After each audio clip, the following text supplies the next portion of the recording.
Hey everyone, and this is the Unknown Games podcast. We promise we're a family podcast, but this episode, it goes places. Goes places that, well, only Japan could take us. And honestly, we talk adult cream pies.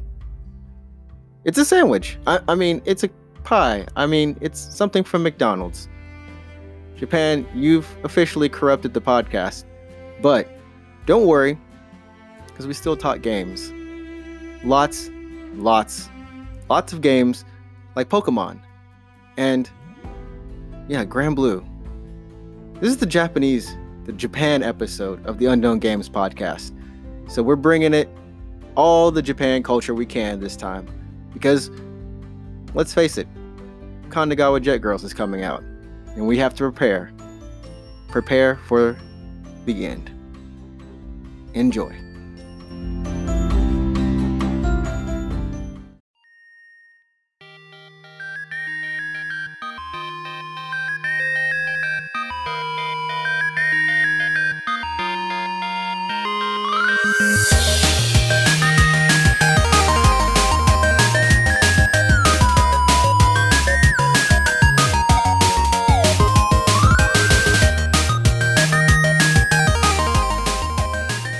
Hey everybody, what is up? This is episode number 17 of the Unknown Games podcast. I'm your host, Adrian, and of course, joining me today is always my co-host, Alex. What's up? Yep, always with that classic what's up. And this is a podcast where we talk about Japanese games, also video games. Did you just say what's up again? What's up? No, you should just edit me into an episode where you just take clips of me talking from older episodes and you're like, what do you think about that, Alex? What's up? Just what's up's going on. I'm like doing my spiel. I got everything going on. Just like what's up? What? What's up? I could be on vacation and like just don't tell anyone, and it's just like me saying like 3 lines over and over again. You know, your voice is really similar each time you say it. So yeah, I know.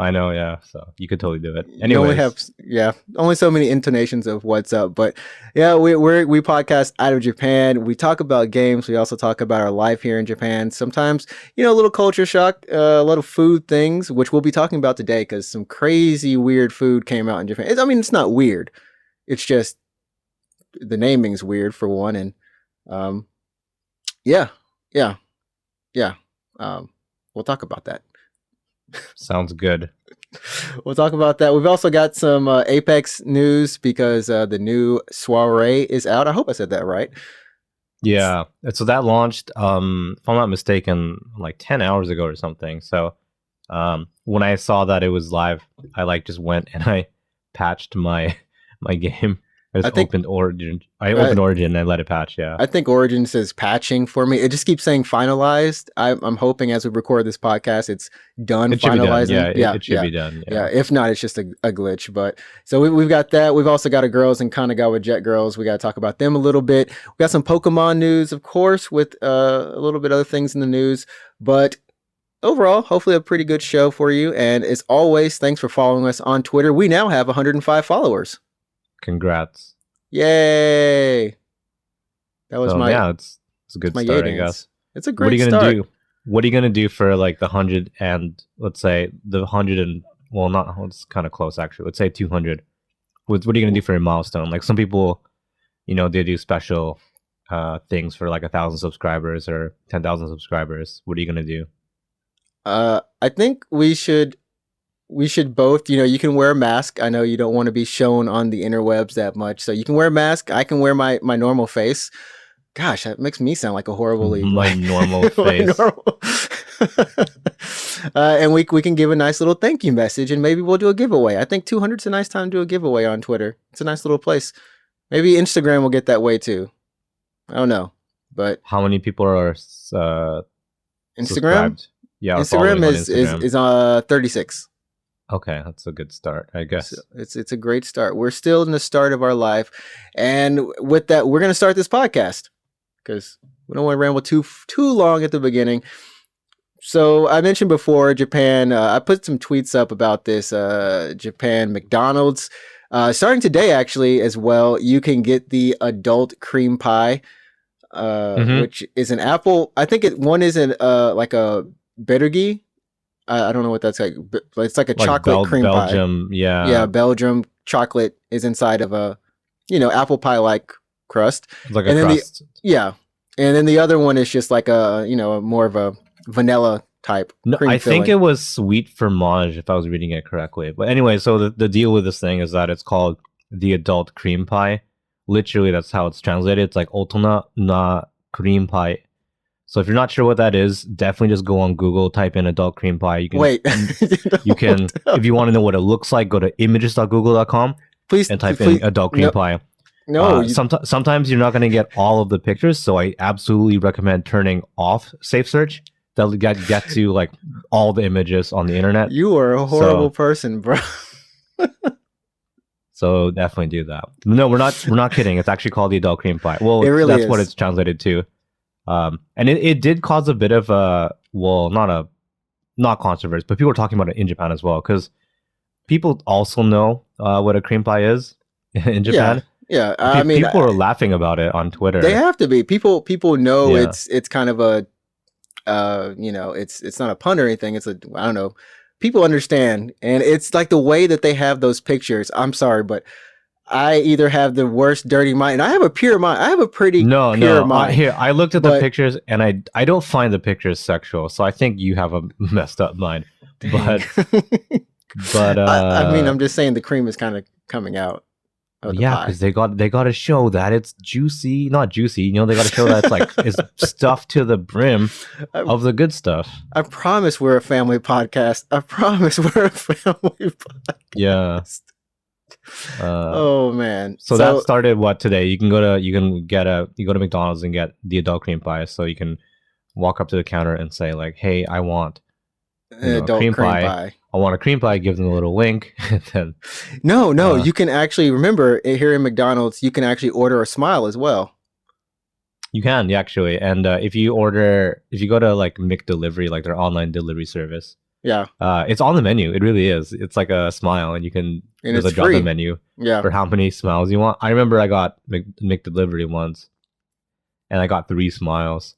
You literally put in, give me 3 smiles. Yeah, smile, and then quantity 3. It really did. So I've always wondered, if you ask for multiple smiles, do they like reset their smile, or do they hold it for like 3 seconds or something? Oh, they probably don't do anything. You're like, "Hey, I'll have a smile," and there's like, okay, is that everything? Like, I guarantee you. Like, you try it. Go to McDonald's and just be like, "Hey, give your order," and then at the end be like, "Oh, and a smile." And then they'll either awkwardly laugh or they'll just like ignore you. It's so weird, especially if I just go up and I won't be able to keep a straight face with the cream pie. I'll be like, "May I have a cream pie?" And then may you? No, can you that's smile? a bad combo. Yeah, no, it's like, I want a cream pie and a smile. Oh my goodness, there could literally be a case of sexual harassment here just because of that.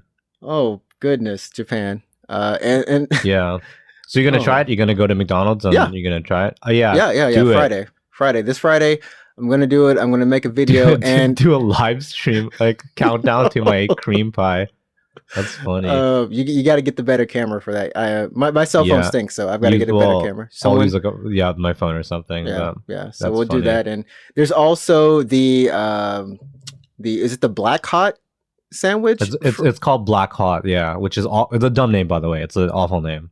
It's just Black Hot chicken sandwich from KFC. Like, it looks good though. The picture looks good. It does. It really does. And a coworker of mine got it, and then she said it was really good. So the sauce looks good on it. It does. Yeah, it really does. So Friday, this is like hard for me to. So like, I wanted to do this by myself, but I realized I need someone else because friends are great to have. You can't eat so many. There's only so many cream pies you can take. Yeah, I know. Oh gosh, man. There's only so many cream pies. I only have one hand. You only have that's so gross. Oh gosh. My head's going crazy, guys. So hopefully we can get some footage of both of those things. Gosh, it's so wrong. Like, anyways, we're gonna get footage of the cream pie and a Black Hot. Yeah, well, you're gonna have two. Fast food things. That's suicide, dude. It's suicide. No, it's suicide. Don't do that. But hey, at least, Gosh, this is so weird. At least the pie is small. They're cheap, yeah. So I'm looking at it now. So it's the Otana oh my god, Otona no cream pie, and then it's the Berugi Belgium chocolate, and it's sweet fromage. So it's sweet. That sounds disgusting. You better get the chocolate. Yeah, I don't Whoa, really gosh. I don't want to know what the sweet cheese tastes like. So that's all I think for food. Oh wait, I did post some, and you actually tried the cup ramen I posted. I did. You're talking about the sour cream and onion kutta ramen, right? Yeah. Good. I've got to try that too somehow, somewhere. We'll just go buy it. You obviously took a picture of it, so you could have purchased it. Monday, I'll be in the store. My local convenience store does not carry it. So what? Oh, really? Yeah. It's not a common brand actually. So it's a brand called Kutta, it's like a line of ramen called Kutta, and it's spelled Qtta.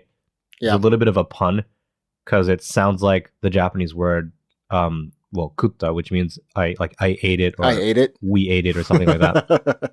Yeah, so it's a bit of a pun. It's pronounced Kutta. And it's by a company called Maruchan, which they make a ton of ramen. You probably heard of them. Yeah. We in America, all college students. You have Maruchan, yeah. You got the Maruchan. Yeah, so it's by Maruchan. It's a line of cup ramen called Kutta. And they're a little bit of unique flavors. So they're not like the typical, I don't know, like shoyu ramen or miso ramen or anything. So they have like a little bit of unique stuff. There's a sour cream and onion flavor. I've had a taco meat flavor from them. Taco meat? Yeah, it's like taco, like just taco meat. Yeah. Yeah. And then it was good. Well, not great, but I can't imagine taco meat ramen. But no, I can. I've had like a taco salad or something ramen. Or I've actually had carbonara ramen. It was okay. Oh yeah, I think it was the same brand. Yeah. Oh really? Thanks, Kuta. And then there's also like, cream, what is it? Like cream tomato, which is pretty good. Cheese tomato. Anyway, so they have some pretty good ramen. It's a little out there. So if you're bored of your regular ramen, if you're bored of shoyu, if you're bored of tonkotsu even, yeah, look for some kuta stuff. Get you some kuta. I ate some kuta ramen. And speaking of kuta ramen, okay, there's no transition. I don't have a transition next up. But speaking of kuta ramen, this episode is brought to you by us. Brought to you by us, and therefore we have to eat kuta ramen because that's all we can afford. We have to. That's all we can afford, unless you pay more. That sounds weird. EVO Japan is coming up next week, which is going to be cool. I'm going to enter Soul Calibur 6.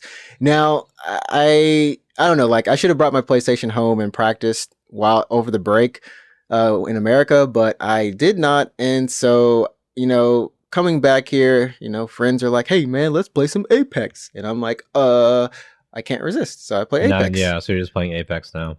Yeah, it's a horrible thing, but EVO Japan's gonna be pretty cool, I believe. Hopefully, I'm looking forward to a couple things. Number one, I'm looking forward to meeting other players who play Soul Calibur, because not enough people play the game. It's a wonderful, like, Soul Calibur 6 is legit. It's awesome, but the community has always been kind of small after Soul Calibur 2 and 3.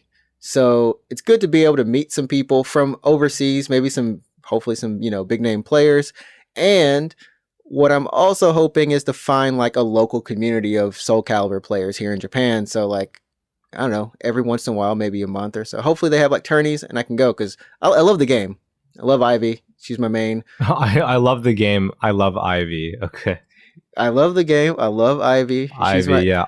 Well, Ivy's another character you should look on Google Images. You'll find the world. You'll find someone who wants to. Yeah. Make sure safe search is off so you got all the images on the internet. She's just gonna say, "Oh, behave." Yeah.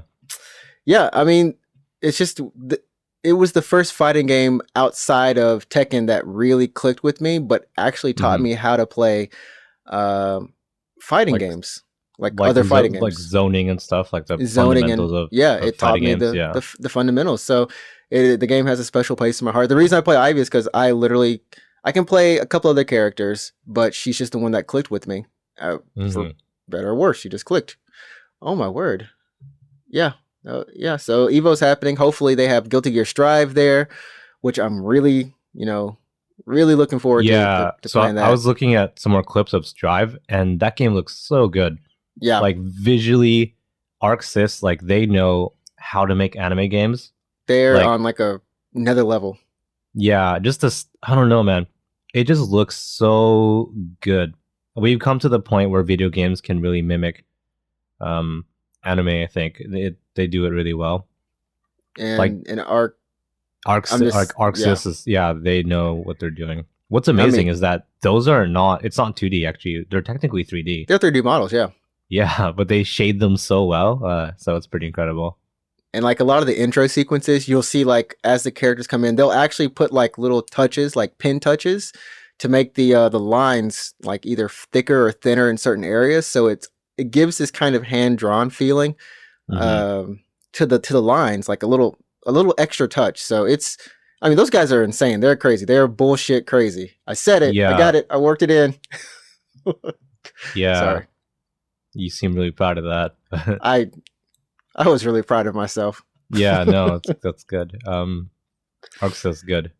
So I spent a lot of time in high school playing Guilty Gear. It's not double X. It's technically like double Zex or something, like the actual pronunciation of it. Don't ask me on ARC names. Yeah, they're crazy, man. Like Guilty Gear was Exard or something, and it's like XRD. XRD, yeah. Yeah. Any my point is, so let's call it double X for simplicity. Midnight Carnival, right? So I played so much of that in high school. So I mean, it has a pretty special place in my heart for just video games of that time. Alongside Xenosaga. Yeah. Because that was the same era. Same era, that's true. PS2, yeah. Xbox. But I didn't get into fighting games much after that. Like, I never really got competitive. I didn't get good at them, essentially. I kind of branched off into FPS games, I guess, after that. But, I spent a lot of time playing Guilty Gear, so I like those characters. The music is so good. The characters are so good. Like, they're so creative. Like, I mean, there's just so much style to it. I mean, like, so we have 2 Arc System games coming. Of course, we have Guilty Gear Strive, and then we also have the Granblue Fantasy. Yeah, Granblue's Fantasy Versus, which I gotta say, the single player looks really cool. It's a 2D side scroller beat 'em up kind of thing with the Granblue touch to it. But the game itself, for me, I'm not feeling it as much, so I'm looking forward to trying to play it. Hopefully, if it's there, I know Side Games is supposed to be at EVO, so they should hopefully be bringing that as well. So I'm looking forward to playing it and seeing just how the rhythm of the game goes. I've seen gameplay footage of it. It just doesn't click with me so much because I don't know as much about the Granblue characters and mythos. I mean, have you played Granblue any? No, I haven't. Do you Granblue? I tried, and this is really superficial, but it looks like poo-poo. Like, the character, don't get me wrong, character designs are great. Like, I really like the visual style, the character designs, and the world design. They look great to me. I love them, but I tried playing the game, and just like on a technical standpoint, like resolution. I'm talking resolution and frame rate and kind of and stuff like that. It doesn't look good. So I can't play it. Yeah, that's the poo poo part. That's the poo poo blues. So that's hopefully it's good. I am looking forward to the platinum action RPG that's coming out. That is unique, I think. And what I mean by that is I don't know how I feel about it anymore, because I heard that Platinum is off the project. Wait, what? Yeah. So who's they just like, it's all in-house now. It's all Side Games. So they just gave them a battle system or something. It's like, here guys, here's the design. You guys do the rest. What? I don't know what happened, and I could be wrong. I mean, you guys can correct me for sure if I'm wrong, but I just heard somewhere that like Platinum's was on the project in the beginning, making the systems behind it, which is great. Right. They did Nier, Astral Chain, Bayonetta. It's all Platinum games. But then we didn't hear about the game for a while. It kind of went dark for a little bit. All we were hearing about was Versus from ArcSys. Right. And then I just heard like through the internet that Platinum is no longer involved in the project anymore. Man, I mean, I hope that's not the case. I saw a trailer for the game. It was like a 20-minute gameplay on the Japanese YouTube about 3 weeks ago, I believe. And it looks good. It looks like kind of Monster Hunter-ish, loot driven. It's that kind of thing, just with more hack slash. I don't know how long it can go and be fun, but it for like a short run, I feel like it looks good. But now knowing potentially that Platinum Games is off of it, it does have me a little bit worried, because I don't think they've made a console game before. I mean, they've done mobile, but not console development. So I don't know what to expect right now, if that's the case. I just looked it up. It said February 4th, 2019. It was announced that Platinum Games would no longer be involved in the project, leaving Side Games to handle the rest of the development. Which I don't. We weren't going to really talk about this. We weren't scheduled to bring this up. But earlier this week, or was it last week? Tencent and their they did invest in Platinum investment Games. in Platinum Games. Like, and we all know that Platinum is a small studio. It's not big by any chance, and a lot of the games that they've made, they've had to get published through Nintendo or other publishers, and that takes away part of their profits. And I mean, I guess it's not a bad thing for them, but yeah, I don't know. Yeah, a lot of people aren't excited about that news. I don't know. I don't work for Platinum or anything, but I feel like maybe some of their games weren't turning a profit. Like Wonderful 101, for example, was well received by critics, but I don't feel like that game did well commercially. It wasn't. I mean, and then part of that's also the Wii U. Right? Wii U is just not a great console, but no offense, Nintendo. And Bayonetta 2 was also a Nintendo exclusive, yeah. So yeah. I don't know how much money they were bringing in, and I feel like they were starting to. I feel like Platinum Games kind of was starting to take on projects that they were doing just for the money. Just for the money, yeah. I mean, that's part of game development, in the off season, and maybe they just had a long off season if you think about it. Like when I think of Platinum Games, I'm like, oh, the good stuff, Bayonetta and Nier and Astral Chain and Metal Gear Rising. That's all I think about. But yeah, they did Teenage Mutant Ninja Turtles, Mutants in Manhattan. I don't think that did all that great. Oh, and they did the Transformers game too, right? Yeah, they did Transformers and Legend of Korra, which was I don't think that didn't do well. Good. That Scalebound got canceled, just straight up canceled. Which that was supposed to be a huge project for them, I believe. I mean, I feel like that would have been, the way that Microsoft paraded it out on stage, that E3, it's like, that was supposed to be something big, but then turned to nothing. It got canceled. So with Tencent now investing in them, I do believe it. Part of it is to keep them afloat, and I think they also do want to self-publish video games. Like they want to really go through Nintendo, for example. Right, and that's actually part of the statement that I believe it might have been the president of their company. I wish I'd pulled this up. Like I said, we weren't going to talk about it, but he actually said that, like we want to self-publish games, and this is a step to help us do that. And we also, just we want to keep making games the way we make them. So this investment should not affect how we make games. Right. We'll see how it goes. We'll see what happens. I think Tencent, honestly, they have their hand in a lot of cookie jars in the gaming industry. They do. They've got their hands in a Blizzard cookie jar, the Activision, the Riot cookie jar. They got some good cookie jars, man. I get some of them cookies. Right. Well, you need money. Yeah. Well, if we make enough money one day, Alex, we can publish our own video games. We can publish our own video games. Yeah. So that's how do we get on this topic again? We were talking EVO. We're talking about EVO. We're talking about EVO. So I noticed in the Twitter. So you've been pretty active on the Twitter, which you guys should totally follow. By the way, but you went to Akihabara on the weekend. Like, what did you do there? Oh yeah. So Akihabara this weekend was it was a lot of fun. Like, so I didn't do anything I guess super nerd related, super geek. I mean, I don't know. I was meeting a friend who's doing some of the art for my Twitch page that's hopefully going to be going up around next month. So we met, talked about some art, talked about some manga. I do dabble in draw manga, so I'm not anything big. I'm a no name. But anyways, yeah, we were just talking about that. We just went to a cafe and chilled. But before I got there, though, there is an anime currently airing that's for an idol group, like an anime idol group. I saw that. Nanabu no Nijuni. Yeah, my girl's 22/7, and I don't know how to put it. Like, I don't like their music per se. I actually don't. I don't like their music, but I like the way they look. Is that what you're gonna say? No, I'm not even gonna say I like the way they look. I mean, they do look pretty good, but the concept, like, because I found out about them, I guess it was maybe 2 years ago, and it's just the concept that just boggles me so much that I just got interested in them. So this is an idol group that started out as kind of like VTubers, like virtual YouTubers, like Kizuna Ai and Shiro-chan and all that, right? Sure, yeah.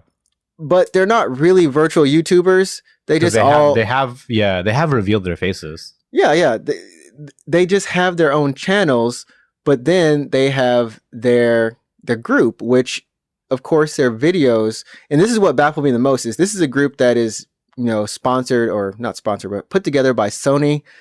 So Sony Music, Aniplex, and the guy behind AKB48 and all the other number groups, right? All the other number groups. So this has got like money behind it. And on top of that, all of the character designers are from all of your favorite anime. They got people from Bakemonogatari, K-On!, Railgun. I mean, every girl has their own art designer, and they just have so much behind it. And I'm sitting here like, okay, so they sing songs in person. The actual girls do sing for like stage performances. They do that.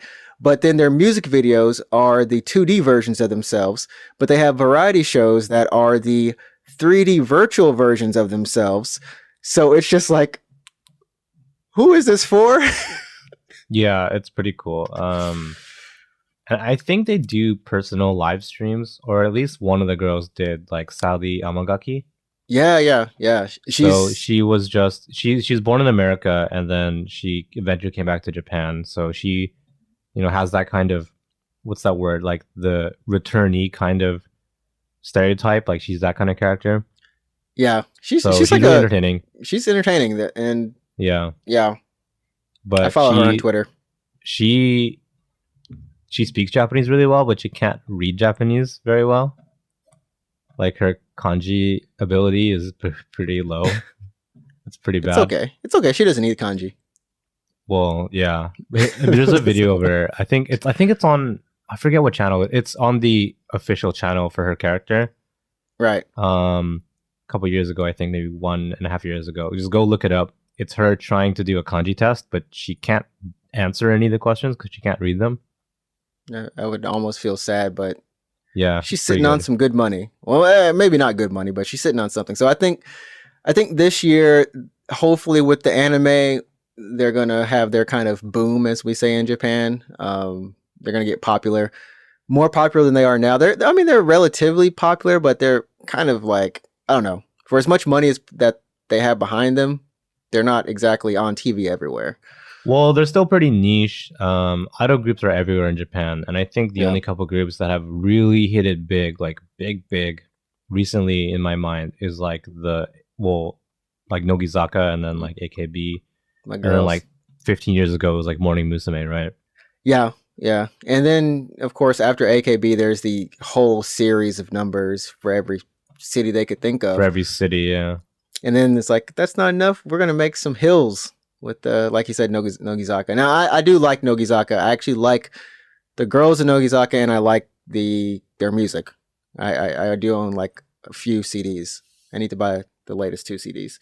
But anyways, yeah. I don't know how we got on that.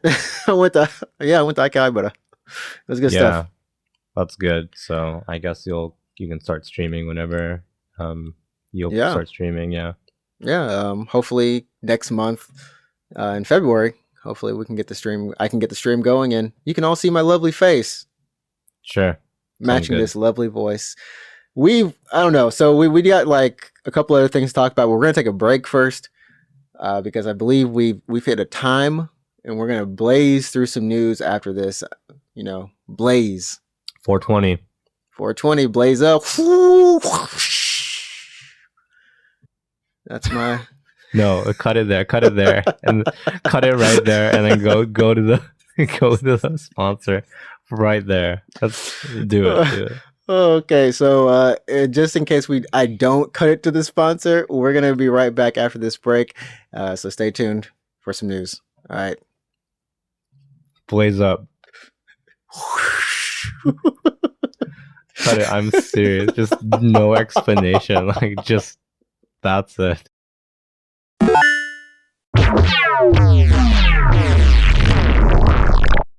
And welcome back. We're back. We're back. How was your smoke? Good. It's illegal in Japan, so if anyone from the government's listening, we didn't smoke anything. We didn't do nothing. You heard that? Yeah. Nothing. But what we did do is we looked at some news. For sure. Yeah. So this week or last week, I guess. It was last week in Japan. Some good news came out for a lot of Pokemon fans.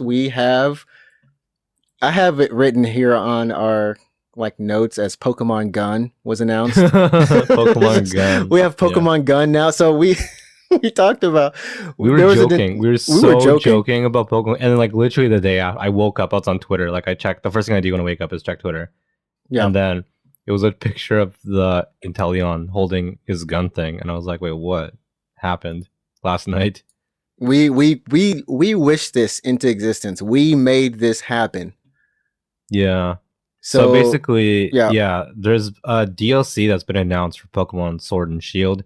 It's like $30, comes out in June, adds a new area, adds a bunch of new Pokemon, and adds the Gigantamax forms for your starters. So if you played Sword and Shield, you probably noticed that your starter Pokemon couldn't Gigantamax, which is kind of weird because it was like a headlining feature.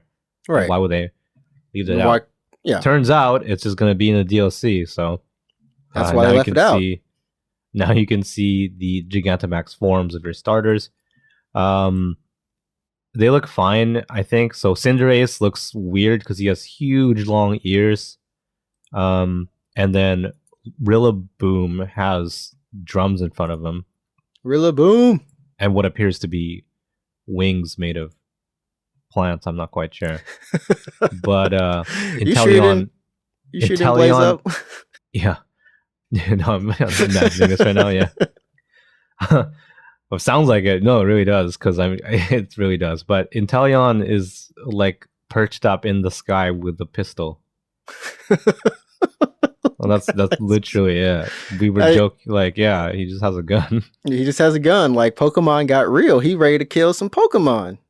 His height, by the way, is 131 feet and 3 inches, which is, I don't know how much that is in metric, because I'm not familiar with the feet. What's 131 feet? I'm gonna ask Google. Real quick. I'm gonna ask Google because it's 40 meters. Oh, that's almost. That's 40% of a kilometer so far. Oh my god. He has eyes everywhere, always looking. Yeah, but no. So here's the thing. I think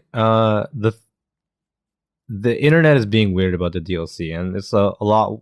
And the same thing with the controversy of the Sword and Shield to begin with, where the Pokédex wasn't full. It was 400 Pokemon at launch, right? And then now with the DLC you can import more than what shipped with the original cart. So a lot of people are like, why didn't you just include these Pokemon to begin with? You're selling the DLC is coming out not even 1 year after the launch of the game. Yeah, money, man. So they're like, why didn't you just put them in to begin with? And I don't know. There's 2 letters missing off of Pokemon. EY. Pokemoney. Okay. Yeah. That bombed. No, I got it. Well, someone laughed probably. I don't know. Somebody, I hope somebody laughed at that Comment Pokemon. like, yeah, tweet at us if you laughed, or leave a voice message if you laughed. Yeah, so that happened. But if no one does, no one laughed. Somebody, Anyway, please. Yeah. So regardless of where you sit on the DLC, it is coming out in June, I believe. It's $30, $60 if you own both games. Yeah, and you want $60 for both packs. That's a little pricey. That's a whole nother game, but it's like what? It's 200 Pokemon, right? 200 additional. I think so. Yeah. 200 additional. So, the Pokemon, I believe, baby come in. Like there's something that I wasn't looking too hard into it, but there's something that comes in the base game. Like it'll be updated, so you don't have to get the DLC completely. I believe if I understood it correctly, if you don't get the DLC, your game will just get updated, and you can transfer in Pokemon that you've caught from previous games. Okay, which and people if you want to do, and then if you do get the DLC, then you don't need to do that. You can just capture them in the game. They'll be in the game. They'll be there. Yeah. Okay, so it removes one less step, but. Yeah, I was excited about the Pokemon Mystery Dungeons, I believe, remake DX. Oh yeah, Mystery Dungeon. It's called DX, I think, on the Switch. Yeah, it's so cute. Like, I'm at the point where I really look. I need to buy a new phone. I need to get a new camera. Whatever. I need to get something that's useful in my life. But this almost broke me again. I have a weak spot for cute things, especially Pokemon. The art style is pretty good. It's pretty good. It's like 3D, but it's like a storybook kind of. It's 3D? Like a storybook. Yeah, it's like almost like this good. Crayon. Like this really nice detail. Stop it, Nintendo! Stop being good this time. Go back to being Wii U. That's pretty cool. You gonna get it? Like, you don't even have a Switch. That's the thing. I don't have a Switch. They're making me want a Switch. Well, go buy one then. You were playing Astral Chain. That looked hype, and I mean, like, it's pretty good. I mean, there's like, I can honestly say there's a legit good roster on the Switch to keep you busy. And unlike the library is so good. The Switch library is crazy good. Yeah, unlike previous generations where Nintendo first party trickles out things, and Nintendo first party is just going ham. They ain't stopped. And it's not even like first party too. Like, there's a really healthy collection of third-party games. You can get Doom on the Switch. You can get Witcher 3. Let's not go too far. Let's not reach too far. Let's not reach too far. Well, okay. Let's not reach too far, but yes, it's true. If you haven't played those games, then you definitely can go and have a good time for sure, and they're not bad. Well, yeah, I wouldn't Doom on the Switch. That's not my first choice. I do own a PC, and gonna play it there. But if you are a person who you don't have a gaming PC, you don't have a PS4 or a Xbox One, and you're like, I've heard of this Doom thing, you can totally check it out. You can check out Witcher 3. But you know what? I was gonna say, what isn't available? What? Final Fantasy VII. Well, yeah, for any console for an extra month, so it got delayed, right? Yeah, it got delayed to, I believe, April 10th, which, come on, man. Come on, guys. Cyberpunk. Y'all really don't want me. You really don't want me to play it now. I mean, for me, personally. That's just me. I can't do both of them. You're picking Cyberpunk then. I'm picking Cyberpunk. And hate me if you must, people. I just gotta say, Cyberpunk is it's new. And as much as like I like the memories of Final Fantasy VII, I was skipping it anyways. But now it's just like, please go ahead and skip me. For me, I think. Well, it's tough now because now it's pushing up against the Western release of Persona 5 Royal, and that's the same demographic. That is. Right? Luckily, it's the second time around for people in that game. Well, for Royal, yeah, I guess. In a way. True. Well, in a way. This is the second time around for FF7, if you think about it that way. But yeah, in Japan, like Royal came out in October 2019, and then 7 now is April. So huge, healthy gap. For Western gamers. So one thing they said is they delayed this for improving the quality. which we don't know if they're improving quality because we don't know if the game is even gone. Like at this point in time, the game would, I think, have been burning some disk. So I don't think they're even finished. And who knows, but Wasn't 15 delayed as well? Oh, you mean originally? 15, yeah. Well, I mean, they announced the release date of 15, and then it got delayed a little bit again. So I think 15 also suffered a delay. Yes, it did. It did. So I'm not talking like the crazy delays, like when it was versus 13 or anything, but it just got a mild delay. I kind of want to say they're going to delay it again. I want to go out online and say they'll delay it one more time. Well, the more that they delay it, the closer it gets to the PS5 launch. We already know it's already going to be backwards. Yeah, it is backwards compatible, so it's not a huge deal. But I don't know how people feel about like playing a quote unquote last gen game on the new console. We'll get that entire. Which Zelda was it again? Well, Breath of the Wild was just released twice, and also the other one, the Skyward Sword. No, before Skyward Sword. Twilight Princess. There we go. Yeah, I was trying to remember which one. Yeah, I mean, I don't know. I still, it depends, but I really just don't like it pushing up against Cyberpunk like that. Yeah, it's really cool. I mean, Cyberpunk looks good. Like, don't get me wrong, I will get it. It's good. I'm gonna go the other way. I'm gonna get FF7 first and then Cyberpunk, but I will get Cyberpunk because it looks really good, and I had a really good time with The Witcher 3, so I trust that it'll be a really good game. Yeah, it's gonna be good. It's gonna be good. But what's also gonna be good is our Apex Soirée, which we're gonna talk about. The Apex Soirée, which we'll probably play right after this podcast, is going on from the 14th to the 28th of January. This is their kind of, hey, Apex is a year old now, anniversary kind of event. And we've got a couple of modes. Now, there's this limited time arcade mode that's going to have events rotating every 2 days. And the first 2 days right now, we are on Gold Rush duos. Which means gold weapons with you and your friends. So that's going to be chaos, and God, there's going to be so many G7s probably. Do you have a list of all the events? You just want to run down the list real quick? Yeah. The next up is going to be Live, Die, Live. So you're going to be able to spawn on your teammates after you've died when the ring starts closing. So that's going to be kind of cool. You won't have a weapon probably, but hey, you're back. And third person mode is going to be after that. So the 18th to the 19th, you're going to be able to play in third person, which was previously a glitch. Some people accidentally did that. So now it's going to be cool to be doing, just play third person. Maybe my kill KD will go up. Yeah, one can hope. One can hope. After that is always be closing. So the ring is always going to be moving. Won't stop. I actually don't know how. It has to stop. It has to stop. No, I don't think it'll stop. I think it's like, it probably just starts out the huge ring from the dropship, and then slowly closes. After like 1 minute, maybe it just starts closing, and you have to run to the center. Dude, it's crazy. Crazy, yeah. It's crazy because we're gonna be fighting the ring more than people probably, except for whoever lands in the center. But hey, it's fun times. After that, it's Armed and Dangerous on World's Edge. So that is the snipers and shotgun only map. Or not map, but mode. The mode, yeah. With limited armor. I've played a little bit of that on Kings Canyon. It is definitely an experience. Hate it. It's definitely an experience.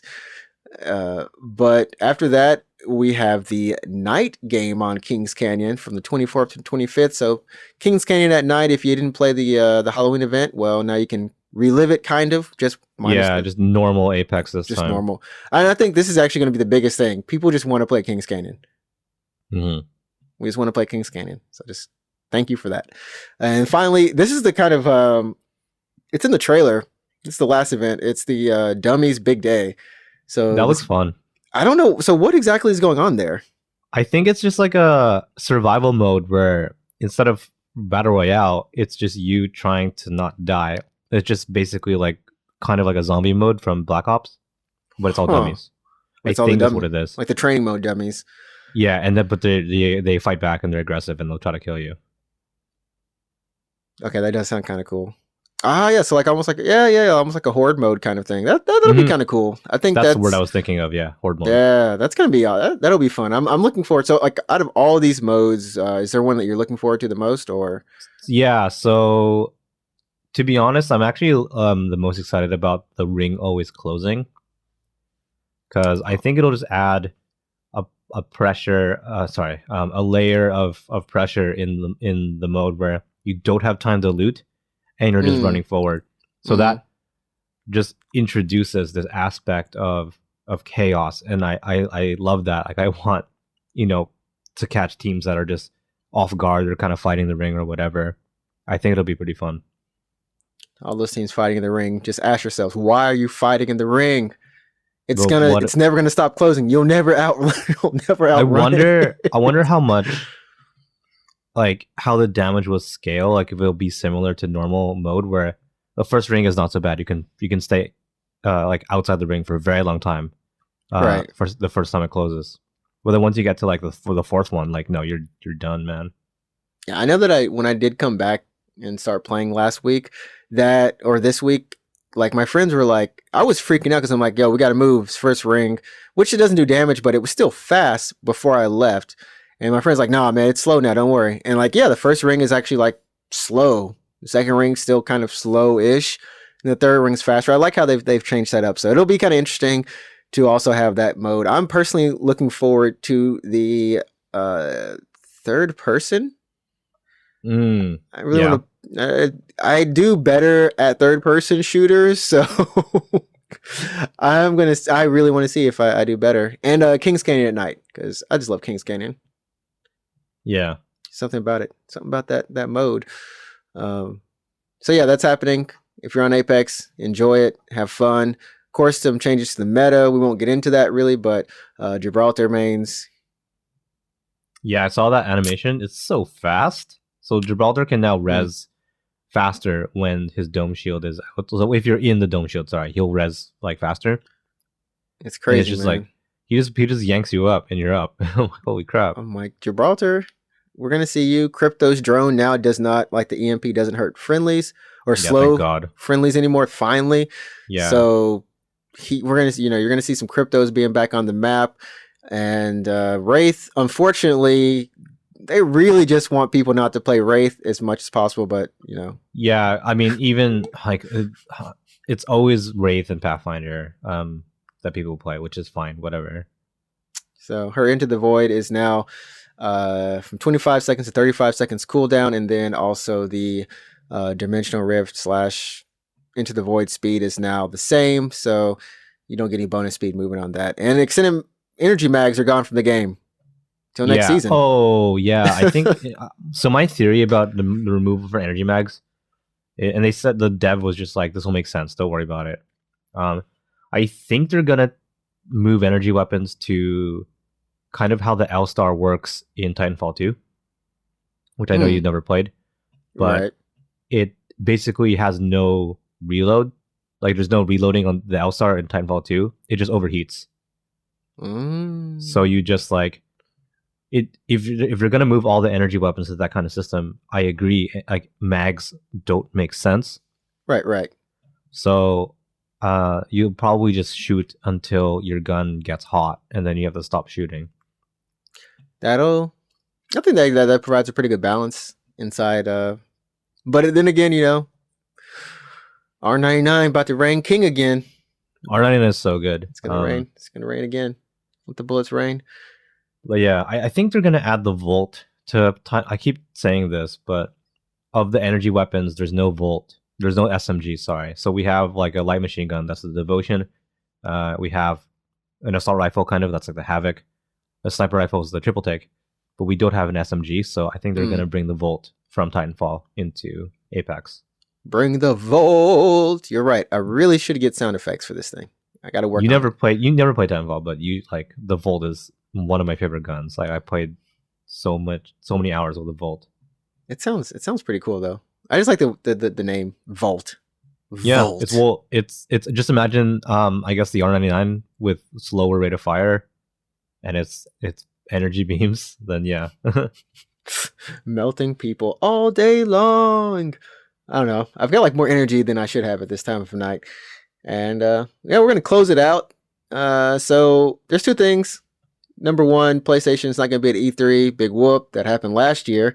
But they are having the Experience PlayStation kind of event going on from the 14th of this month, I believe, to the 15th of or 14th of February. And yeah, no one's really sure what's happening. I mean, there's some games they're promoting or whatever. I believe in the New York demo space, but I don't know. Maybe we'll get a PS5 launch announcement, like an actual unveiling of the console or something at the end of this. Happy Valentine's Day. I want to know what it looks like, and I hope it doesn't look like that dev kit. It doesn't look like a V? Yeah, I'm not feeling that. But V for victory? Sure. V for 5. V for 5. V for victory. V is a good... Oh, I was going to say V for Vendetta, but I'm not going to. I already did. All right. Well, yeah. And finally, I guess me and Alex will be able to get our victory on in Kandagawa Jet Girls. Yay! It's coming out tomorrow. Yeah, it comes out tomorrow in Japan, so I don't have it pre-ordered. Don't worry, you don't need to. You know, it's not going to sell out. But not going to sell out. I feel like we're obligated to buy it now because we talk about it so much on the podcast that if we don't get it, we'll like people would see like, well, why'd you talk about it so much? If you didn't get it's like we literally lose credit, and so for me, I hate the fact I can't stream it. I can't stream it. Oh my word, I can stream it. It's gonna be remote play, so it won't be as good looking as the game isn't already as not good looking, but it is multiplayer. I think up to 1 to 4 players online or something, teams, whatever. So we can tag team. We can go through it.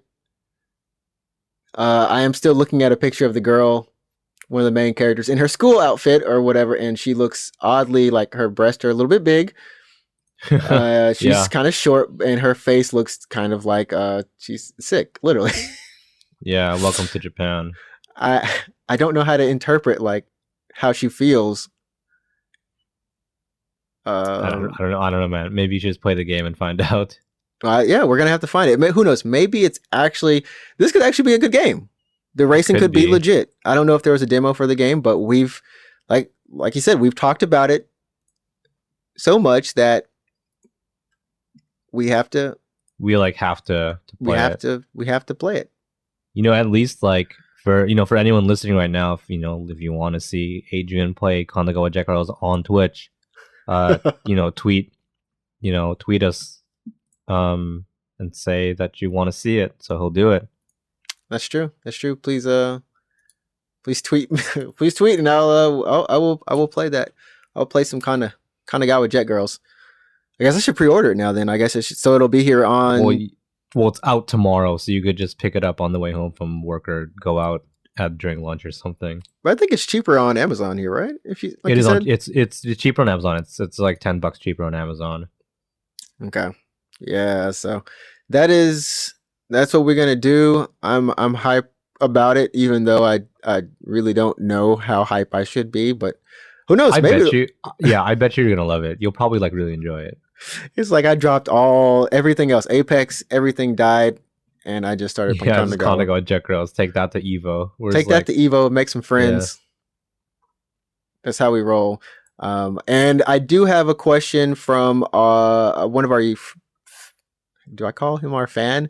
From one of our listeners. I do have a question that's directed for you. It's also directed for me, but if we're gonna close this out, what is your most influential game of the decade? I don't know if we said it, but for me, there's a question for me specifically. Yeah, for you, yeah.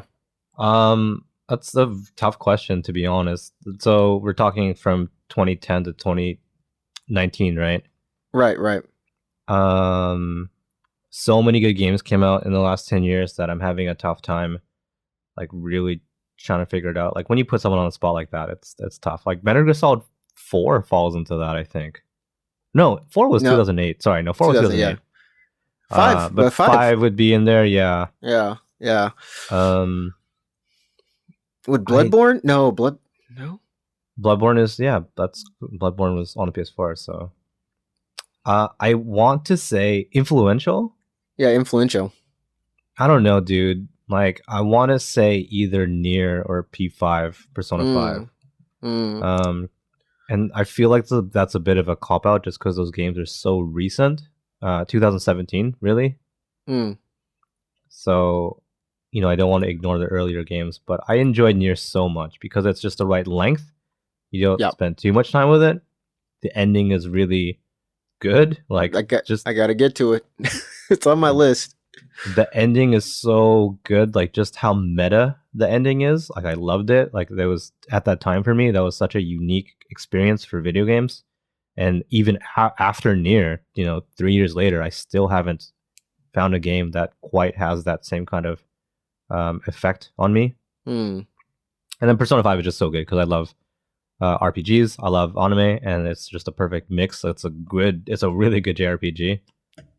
So I have to make it back around to it, but yeah, we hope that our listener heard that, and thanks for the question. And as always, if you have a question, you can always just let us know on Twitter. You can add us and send a message, or you can even send a message on Instagram. And where can you find us? At UGP_cast on both Instagram and Twitter. So convenient. I made it so easy for everyone to find us. So I hand clap for myself. And yeah, I think that is it. You can leave a message on our Anchor page. Remember to follow us on both of those places and tell your friends. Please tell your friends if you enjoy the show, let them know that there's a podcast out there called the Unknown Games Podcast, and it's really cool. You enjoy it. You hope you listen. And yeah, we're trying to build some more, subscribing followers, but we're always thankful for the ones that are currently listening. But we just hope that some other people join in the fun too. Sounds good. Yep, that's gonna do it for us this week. We'll be back for episode 18 next week. And remember, you set the tone. Enjoy what you do. Put something good out into the world and play some good games. See ya. Peace.